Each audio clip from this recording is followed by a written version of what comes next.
One of the funnest activities to do on a cold spring day is buy seeds, and that's what we're doing today. Hello, my name is John with lifeonourhomestead.com. If you want to learn more about how to grow a successful garden, make sure you hit the subscribe button and the bell icon so you don't miss anything. Our planning is done. We're down here in our indoor greenhouse, and it's time to get going on the year by starting our seeds indoors. So this is the fun part. We get to go to a couple different nurseries and pick out the seeds. Now, even though some of the seeds I'm not even going to be planting until Memorial Day weekend, which is 2 weeks after average last frost here in Utah, it's important to get out in March and buy your seeds early. You never know what's going to sell out. There's only a limited production every year of seeds. And so if you want the best selection and you don't want to worry about losing something that you want to grow, there's no harm in going out and buying your seeds early and beat the rush. So I just got back from a couple different nurseries buying all my seeds, and like I said, you got to get there early because there were some that I didn't get. So I had to adjust my plan on some cultivars that were not available in my area this year that I'd used in the past. So it's important to get out there early and get your seeds. So let me kind of walk through my selection this year. So here's our starting lineup for our peppers. We have Big Jims, which I haven't done before. I did last year Garden Salsa. I haven't been able to find that, so I'm trying Big Jim. And then, of course, some Banana YOLO Wonder is a new one I haven't tried. Anaheim Chili is always a favorite. And then some various bell pepper sizes. So that rounds out my pepper seed selection. So I almost forgot my jalapenos. Now, the reason why I almost forgot is because it's in this baggie, because as you can see, the packet broke open and I had jalapeno seeds all over my desk.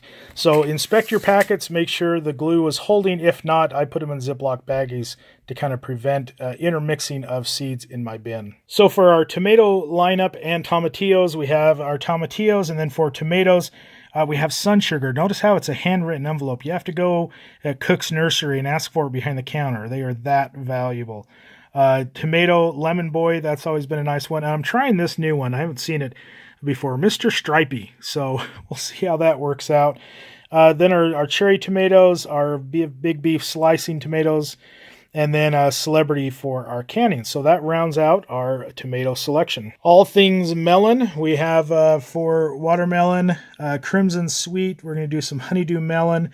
And then also just throw this in the category, our Hale's Best Jumbo Cantaloupe. So in this category, we have our carrots, radishes, and beets. We have the Tender Sweet, which we planned on growing, and then also the Scarlet Nantes we're going to grow in a pot to kind of test out that this year and make a video on it.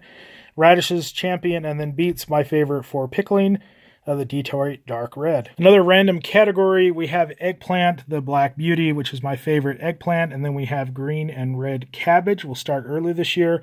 The lettuce is a gourmet mix. I like that because it's just the seeds from a bunch of different, and you kind of just broadcast it when you plant it, and so you kind of get random different types of lettuce plants. And then, of course, spinach and Brussels sprouts. So for winter and summer squash, we have our family favorite, which is our vegetable spaghetti, and then pink banana jumbo. And then for zucchini, we have the Black Beauty and Golden Glory. So it's kind of fun to have black and yellow zucchini. And then for our crookneck, we like doing the straight neck and the regular crookneck. For cucumbers, we have the Marketmore, which we use for our garden salads, and then we have the Pickling Boston we use for canning. One that's missing here that I haven't been able to acquire yet is the Armenian that my wife loves to have. So we'll add one more when I'm able to find it at a store. For onions, I was able to get these onion sets from Cook's local here. So we just have a yellow onion and a white onion. And then also, I love these onion bunching Tokyo Long White. I'll actually intercrop this Tokyo Long White into my onion beds. And so I'll just be able to kind of harvest those in the open spaces. Now, this bag is about 100 sets. That will fit an 8x4 just nice. So I have one box for yellow, one box for white. And then I will intercrop these, mixing them into both boxes in the garden. So for herbs, there's too many here to read off, so I'll just kind of zoom in here and come back slow. We have those two 4x8 boxes that's going to have 8 sub boxes, so we have 16 total spaces. Plus my wife has an herb garden that sits on our front porch. And so yes, we need a lot of different herb options, so there's our herbs for this season. For the big bags, we have Bean Blue Lake Bush for our beans, and then Sugar Snap Peas. So we'll get those peas out here as soon as we can work that soil. So for potatoes, we don't do a lot of production in our garden with potatoes. We buy the 50-pound bags from up in Idaho at the end of the season. So we just want to have some for our summer. And so what I like about at Cook's and other nurseries is you can pick out just maybe 1, 2, 3, or 4. They sell them by the pound, so you can buy as many as you want. What you want to look for is you want to have at least 3 eyes per cut. And so you want to find one like this that it has some good eyes on it. And then also you want it to be, it's soft, but it's not like mushy or rotten. So you kind of want to inspect them. So other places will sell them to you just in a paper bag and they're sealed. So I like this, how you can kind of go through and pick out what you want. I hope you found this video helpful. If so, please give me a thumbs up and leave a comment below if you have any questions about the kind of seeds that we're going to be growing in our garden this year. And also, if you have not done so already, hit the subscribe button and the bell icon so you don't miss anything. So my name is John with LifeOnOurHomestead.com. Until I see you next time, go out and enjoy your garden.